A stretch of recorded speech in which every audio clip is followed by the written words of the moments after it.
Akeredolu expresses confidence in leadership of APC, pledges loyalty for national progress. Ondo APC suspends ward chairman over alleged assault on female commissioner. Akure residents hail President Tinubu's youth's inclusion in governance. Top NNPC management staff sacked in major shakeup.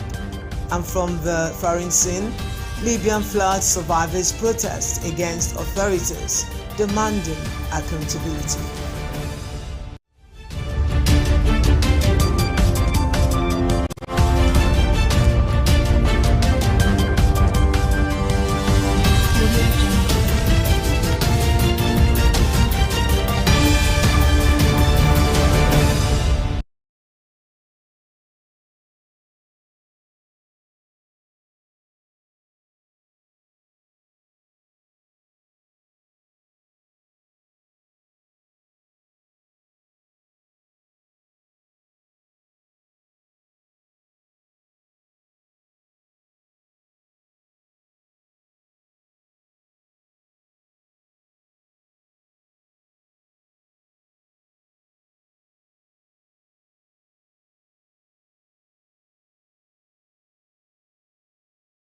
To steer the party to a significant progress and development.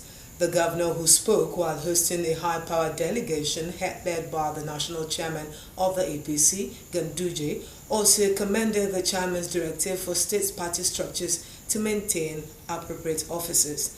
The governor declared his support for the APC national chairman, adding that the party must continue to steer the affairs of the nation.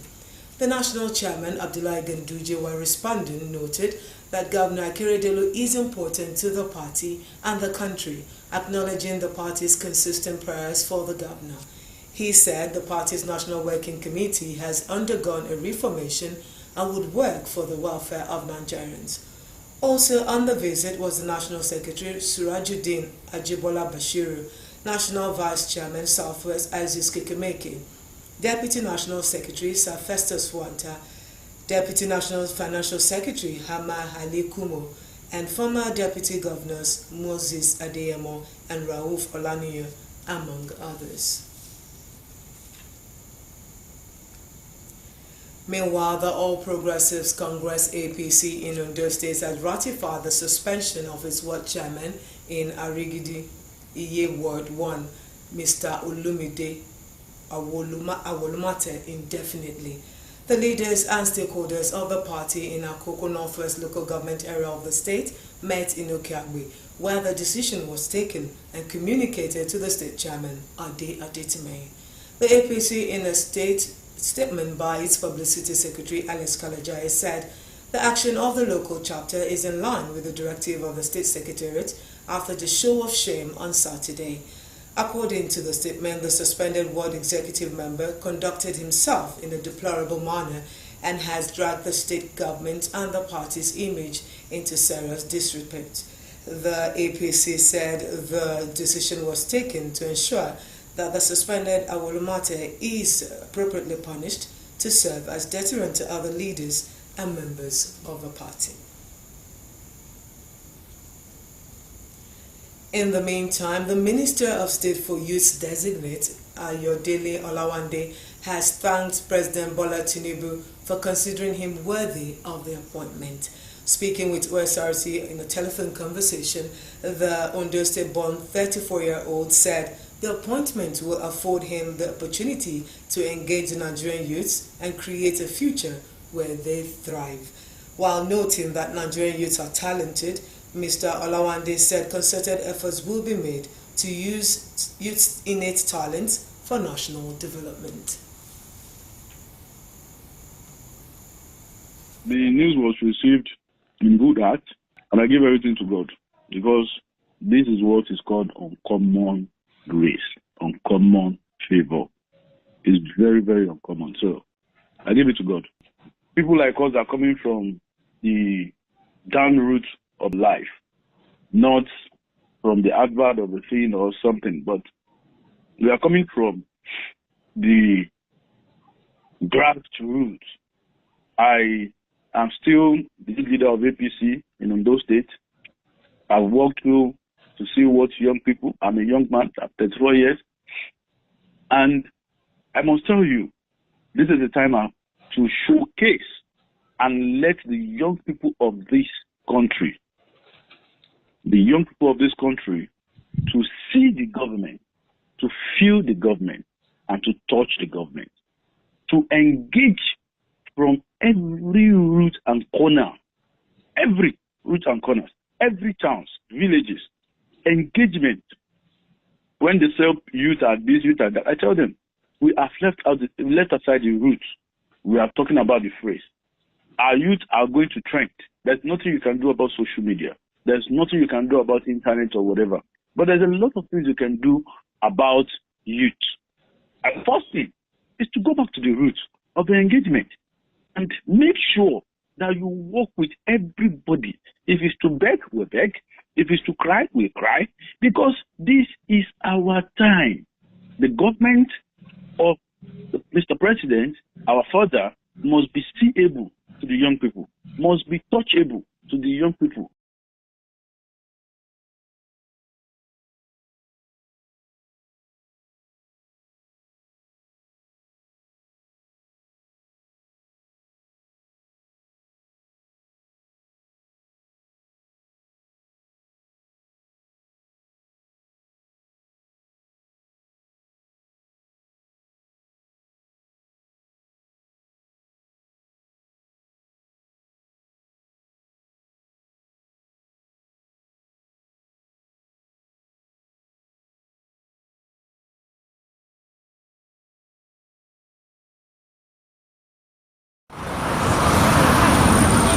According to the United Nations, Nigeria is regarded as the most populous country in Africa and the fourth most populated country on earth, with an estimated 375 million people, with youths accounting for about 262 million of the population.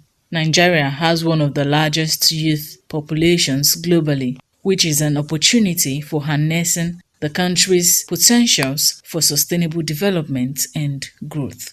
In recent times, there has been increased clamor for youth's inclusion in governance in Nigeria to bridge the country's governance gap.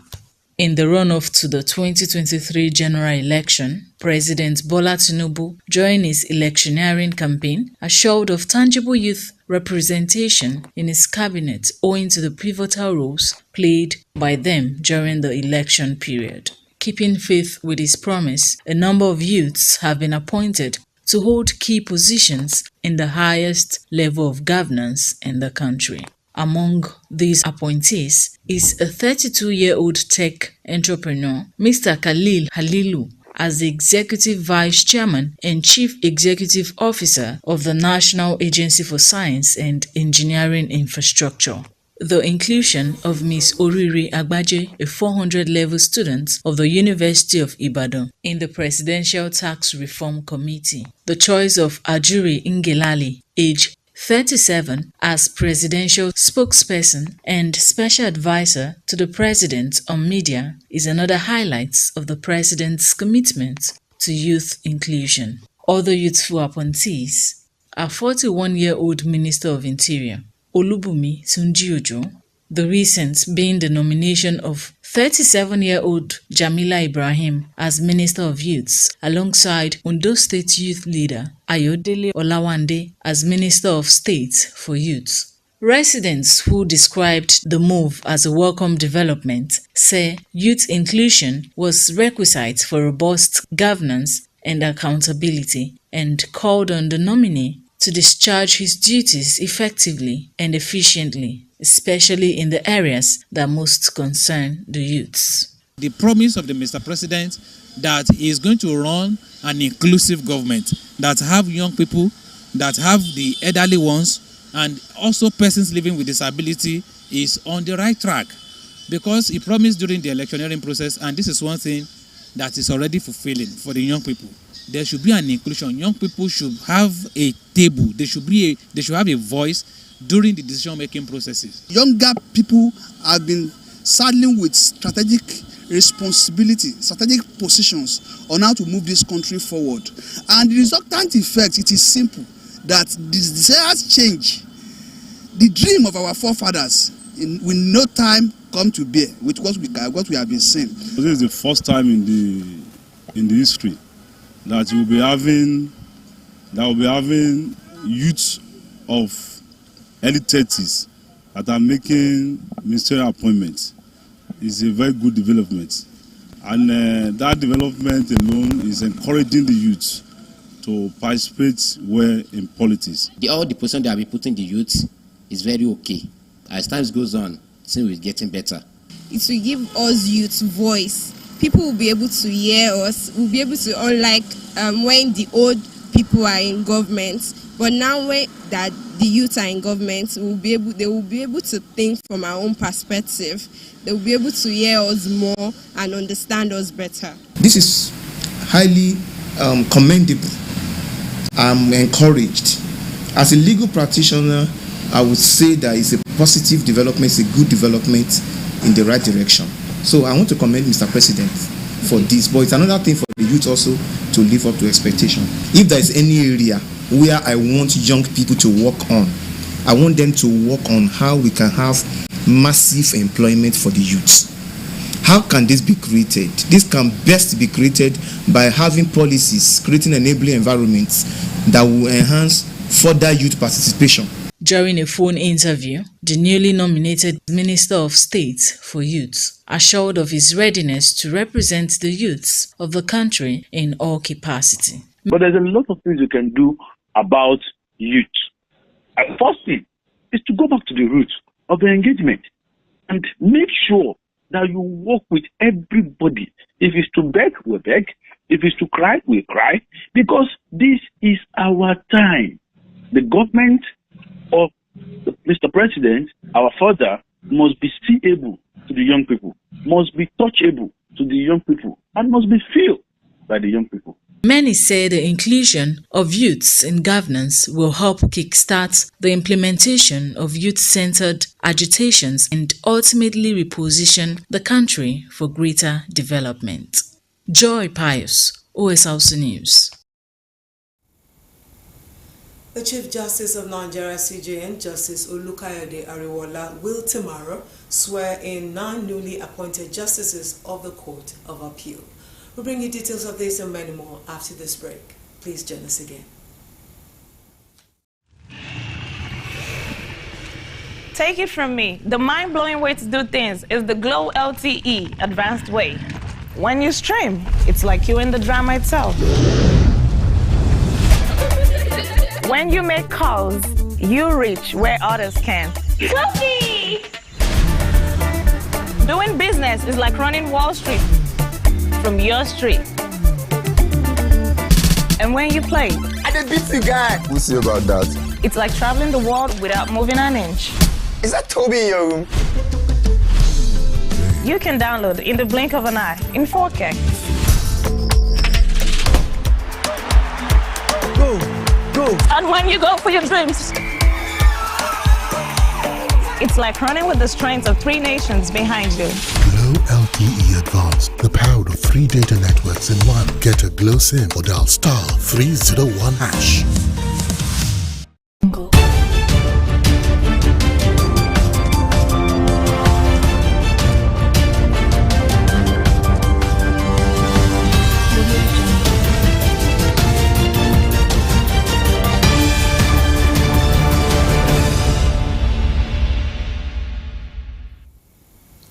Thank you for rejoining us. You can also watch us live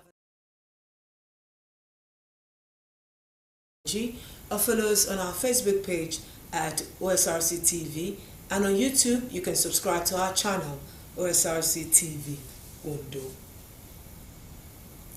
Now to the rest of the news. The Chief Justice of Nigeria, CJN, Justice Olukayode Ariwola, will tomorrow swear in 9 newly appointed justices of the Court of Appeal. The new appellate court justices are to be inaugurated at the main court auditorium of the Supreme Court of Nigeria in Abuja.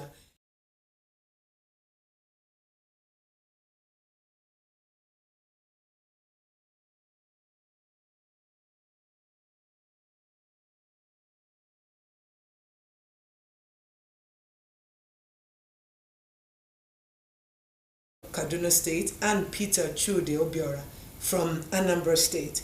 Others are Justices Okon Efreti Abang from Akwa Ibom State, Asmao Musa Mainoma from the Federal Capital Territory, Latif Adebayo Ganiu from Oyo State, and Jane Esenwai Inyang from Cross River State. The rest are Adiza Rabiu Shagari from Sokoto State and Paul Ahmed Basi from Borno State.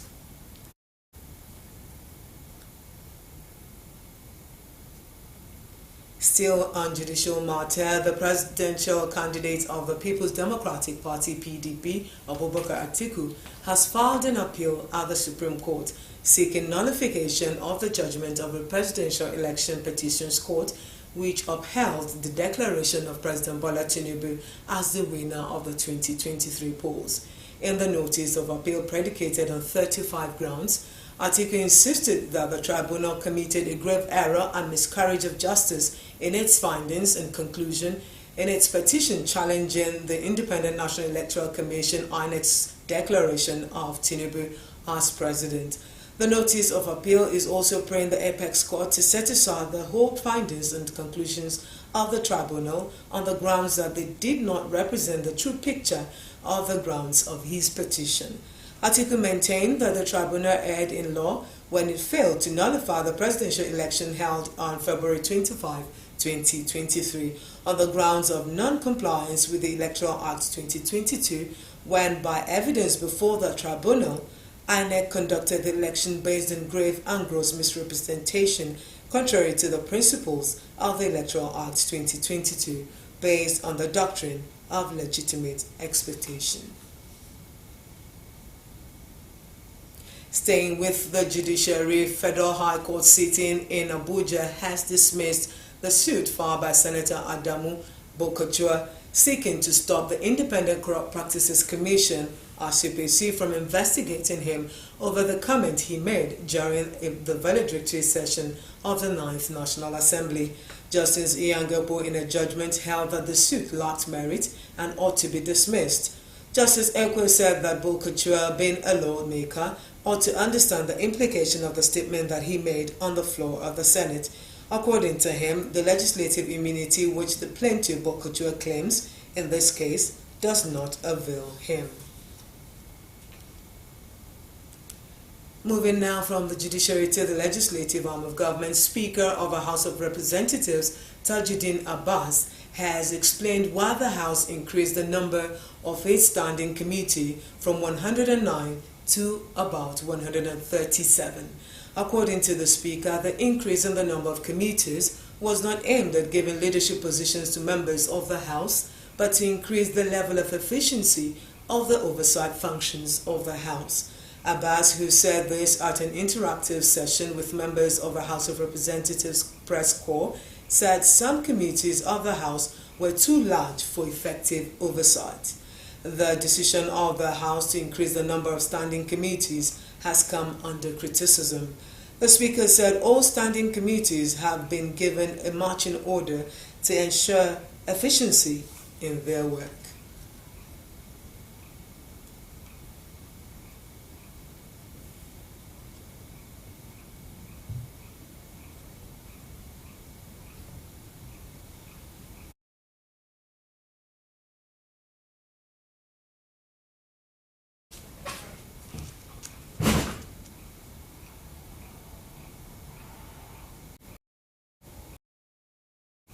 Meanwhile, Ondo State House of Assembly has tasked religious leaders to redouble their in their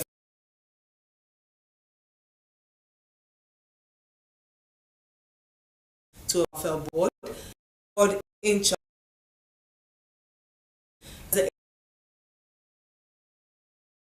against its support at ensuring that all forms of gender-based violence, GBV, are discouraged. House of Assembly correspondent Omoshola Adesoye Ajayi now reports. The visit of the House Committee on Women Affairs and Social Development, led by its chairman, Princess Olawumi Fayemi Obayelu, to some of the agencies under its supervision was in fulfillment of its watchdog responsibility. The committee's first port of call was the Christian Welfare Board, where the chairman, Princess Fayemi Obayelu, commended the management of the board for demonstrating good leadership. The committee also promised the continued support of the assembly towards empowerment of the agency. With my time as the chairman House Committee on Women Affairs and Social Development, and I'm overseeing this commission, yes, I'm sure that something will definitely be done. Our voice will be heard when it comes to the welfare of Christians. You know, I'm a sweet lover of DHQ. I envy people that will write their name and I see JP. The chairman Christian Welfare Board, Very Reverend Raphael Agbola, who reviewed activities and challenges facing the agency, affirmed that about 35 persons went on holy pilgrimage this year on self-sponsorship. Also at the Muslim Welfare Board, members assured the management of legislative backing to achieve set goals. Before maybe the next Arch, myself and the chairman and the members will still sit down. Like I said, this is the familiarization visit. We'll still sit down on our drawing table. We'll look at how we can approach the government, especially Mr. Governor, on how the government themselves can sponsor some people, because the government is actually supposed to sponsor X number amount of people. This cooperation, so during our budgeting, everything, we'll just synergize to see how we can push this. Responding, the chairman Muslim Welfare Board, Alhaji Zakirullah Chandi, noted that the present administration in Ondo State has laid a solid foundation for interreligious relationship in the state and craved the support of members to be efficient. Ninth Assembly really tried for us. They really cooperate with us and we achieve many things together. So I want to urge you to please continue from where those people stop.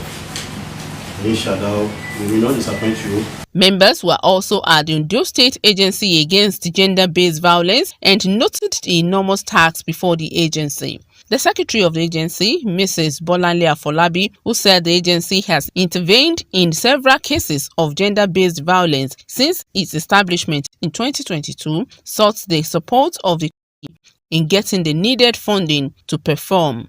Omoshile Adesoyagi, Osrc News. The Nigerian National Petroleum Company Limited, NNPCL, has exited. The organization said the shake-up is in line with its commitment to scale up NNPCL's capabilities through targeted talent management and equal opportunity for all Nigerians.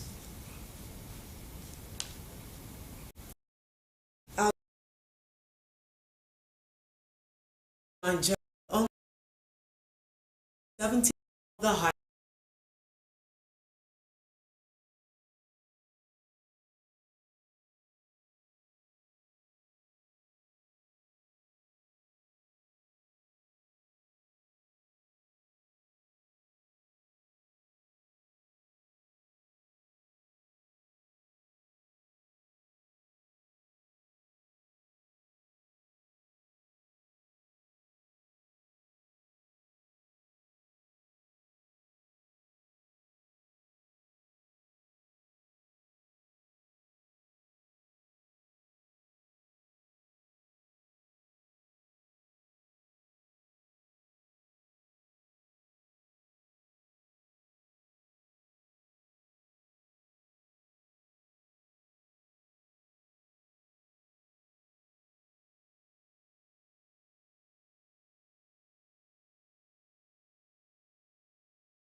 The governor, who spoke while receiving the party national chairman and other members of the executive, restated his loyalty to the APC for the progress of the nation. We also told you that the All Progressives Congress APC in Ondo State has suspended the ward chairman of Arigidi Iye Ward 1, Mr. Olumide Awolumate, over his alleged assault on the Commissioner for Women Affairs, Juliana Oshadao. Accra residents have commended President Bola Tinubu for the strategic appointment of youths into his cabinet. You also heard that the Nigerian National Petroleum Company Limited, NNPCL, has announced the exit of its top management staff.